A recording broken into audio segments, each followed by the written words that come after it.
कमरा।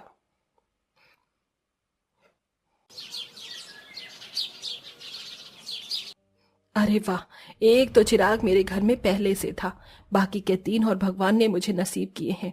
आ जाओ मेरी प्यारी बहू, मेरे इस छोटे से घर में तुम्हारा स्वागत है। हिमानी बहू, चल अपनी तीनों देवरानियों की जरा आरती तो कर। जी माँ। हिमानी ने बड़ी ही खुशी खुशी अपना तीनों नई नवेली देवरानियों की आरती कर उनका गृह प्रवेश करवाया। लेकिन हिमानी ये नहीं जानती थी कि वो कौन सी आफतों को अपने घर में बुला रही है। नई बहुओं का पहला दिन तो कुछ इस तरह से बीत गया। तीनों ही हेमा की छोटी बहुएं अमीर घरानों से थीं, जो दहेज में अपनी हर तरह की सुविधा का सामान लेकर आई थीं। सिर्फ एक हिमानी ही गरीब परिवार से थी। नई बहुओं की शादी के लगभग 1 हफ्ते बाद। अरे रीमा, तुम्हें माँ, आपने कमरे में क्या एसी चलाया हुआ है? जी हाँ, मैंने एसी ही चलाया हुआ है, लेकिन जेठानी जी यहाँ खड़ी होकर आप ज्यादा इसकी मजे मत लीजिए। मतलब? मुझे कोई मतलब नहीं बताना है। रीमा ऐसे बोलती हुई एसी को बंद करके कमरे से बाहर आ गई। हिमानी को यह बेरुखा सा बर्ताव काफी अजीब लगा, लेकिन उसने उसे नजरअंदाज कर दिया। ऐसे ही दोपहर के समय। हाँ, मेरा तो पेट भर गया। अब तो मैं चली अपने कमरे में थोड़ी सी कूलर की हवा खाने।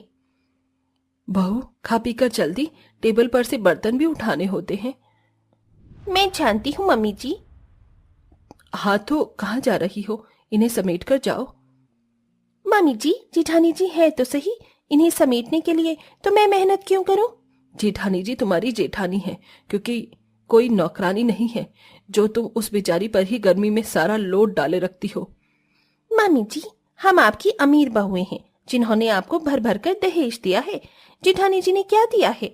ना उनकी शक्ल अच्छी है, न रंग रूप, और तो और वो दहेज भी कुछ खास नहीं लाई थी, तो घर के काम वही तो करेंगी। उल्टा अपनी सास को ही समझाकर सावित्री अपने कमरे में चली गई।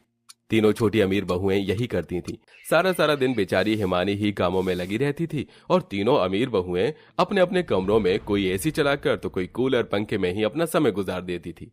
हिमानी के कमरे में किसी भी तरह के कूलर और एसी की सुविधा नहीं थी। एक पंखा उसके कमरे में लगा हुआ था जो ठीक से हवा नहीं देता था। ऐसे ही सिलसिला जारी था।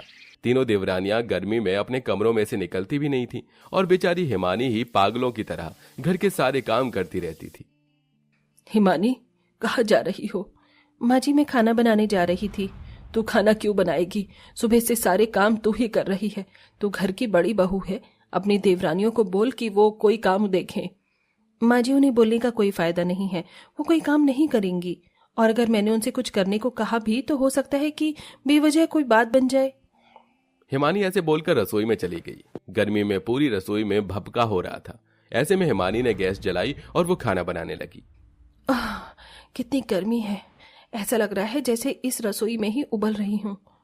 एक तरफ हिमानी थी जो सारे परिवार के लिए मेहनत कर रही थी, तो वहीं दूसरी तरफ एकदम सही कहा तूने, इतनी गर्मी में तो कुछ भी करने का मन नहीं करता। अरे ये किसने किया? अचानक ही गायत्री के कमरे का कूलर बंद हो गया। वो कूलर किसी और ने नहीं बल्कि हेमा ने बंद किया था। हेमा के साथ सावित्री और रीमा भी थी। मैं तुझसे बाद में बात करती हूँ। माँ जी, ये आपने क्या किया? बेशरम, कैसे दांत फट रहे थे तेरे फोन पर। चल इधर आ और रसोई में हिमानी के साथ कोई काम देख। मैं रसोई की इतनी गर्मी में कोई काम नहीं करूंगी। हाँ, गर्मी तो बस तेरे लिए ही है। जरा बड़ी बहू को देखो, कैसे बेचारी पूरे दिन कामों में लगी रहती है, और एक तरफ तुम तीनों हो कि घर के किसी काम को कोई मतलब नहीं। ऐसा नहीं है माँ जी, हम भी घर के काम करते हैं, बस जेठानी जी जरा ज्यादा हाय हल्ला मचाती हैं। अच्छा, तुम भी काम करती हो और तुम्हारी जेठानी हाय हल्ला मचाती है। ठीक है। क्या ठीक है? आज से तुम तीनों को अपने कमरों में जाना बंद। क्यों माँ जी? अब से तुम तीनों अपनी जेठानी हिमानी के कमरे में रहोगी। क्या? लेकिन क्यों माँ जी? बस यही मेरा फैसला है, और अगर किसी को इससे दिक्कत है तो बाहर का दरवाजा यहीं सामने की तरफ है। हेमा की बात तीनों बहुएं समझ नहीं पाई थीं, लेकिन उन्हें न चाहते हुए भी उसकी बात को मानना पड़ा। हेमा ने तीनों बहुओं के कमरों में ताला लगा दिया और तीनों को हिमानी के कमरे में छोड़ दिया। अब रहो यहाँ। हेमा मुस्कुराती हुई वहां से चली गई। ये माँ जी हमसे चाहती क्या है? इन्होंने हमें इस छोटे से कमरे में क्यों बंद कर दिया है? सही कहा, यहाँ पर तो बैठने का भी मन नहीं कर रहा है। माँ जी ने कुछ सोचकर ही ये फैसला लिया होगा। आप सभी गर्मी के बारे में ज्यादा मत सोचिए। अगर आप गर्मी को भुलाकर किसी काम में लग जाएंगी तो आपको ये कम महसूस होगी। तुम तो बोलो ही मत, काली कल्लो जेठानी जी, ये जो भी हुआ है सब कुछ आपकी ही वजह से हुआ है। तीनों देवरानियां अपनी जेठानी पर भड़कने लगीं, लेकिन जेठानी कुछ नहीं बोली। आखिर में गर्मी से परेशान होकर तीनों अमीर बहुओं ने किसी न किसी काम में ही लगने का फैसला लिया। मैं तो जा रही हूँ ठंडे ठंडे पानी से बर्तन धोने। मैं भी कोई काम कर लेती हूँ, कम से कम इस गर्मी से तो ध्यान हटेगा। तीनों ही बहुएं कामों में लग गईं। ये देख हेमा काफी खुश हुई। इसी तरह से रात हो गई। हेमा के चारों ही बेटे शहर से बाहर काम करते थे, वो भी घर पर नहीं आए। और माँ जी, रात हो गई है, अब तो हम अपने कमरों में जा सकते हैं ना? नहीं, बिल्कुल नहीं। क्या मैंने बोला कि तुम अपने कमरों में चली जाओ? लेकिन माँ, इतनी गर्मी है, हम जेठानी जी के कमरे में नहीं सो पाएंगे। मैं नहीं जानती, जैसी भी हो मैनेज करो। ऐसे बोलकर हेमा अपने कमरे में चली गई। चारों बहुएं एक कमरे में ही चली गईं, जिसमें हिमानी तो सुबह की थकी हारी बिस्तर पर लेटते ही सो गई, लेकिन तीनों अमीर बहुएं बहुत गर्मी लग रही है, मैं कैसे सोऊं? पता नहीं जेठानी जी कैसे सो गई हैं। मेरी तो पूरी कमर ही पसीने में तर हो रही है। माँ जी ने ना जाने क्यों हमें यहाँ फंसा दिया है। तीनों बहुओं की ऐसे ही जागते हुए रात कटी और अगली सुबह। हाँ, तो कैसी नींद आई? पूछो मत माँ, पूरी रात एक झपकी भी नहीं लग पाई। माँ जी, हमें हमारे कमरों में जाने दीजिए ना।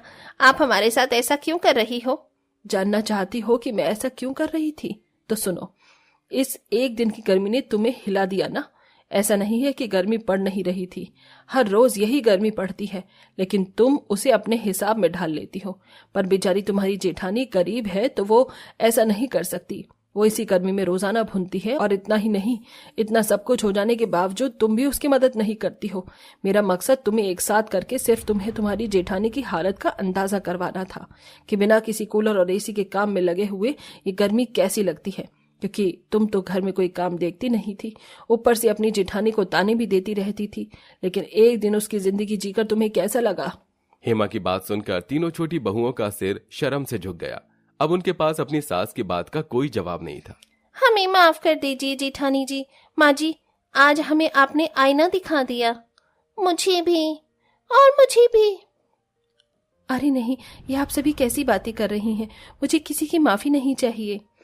जेठानी जी, आपसे हम भी आपके कामों में आपकी मदद किया करेंगे, और आप चाहें तो हमारे साथ हमारे कमरों में रह सकती हैं।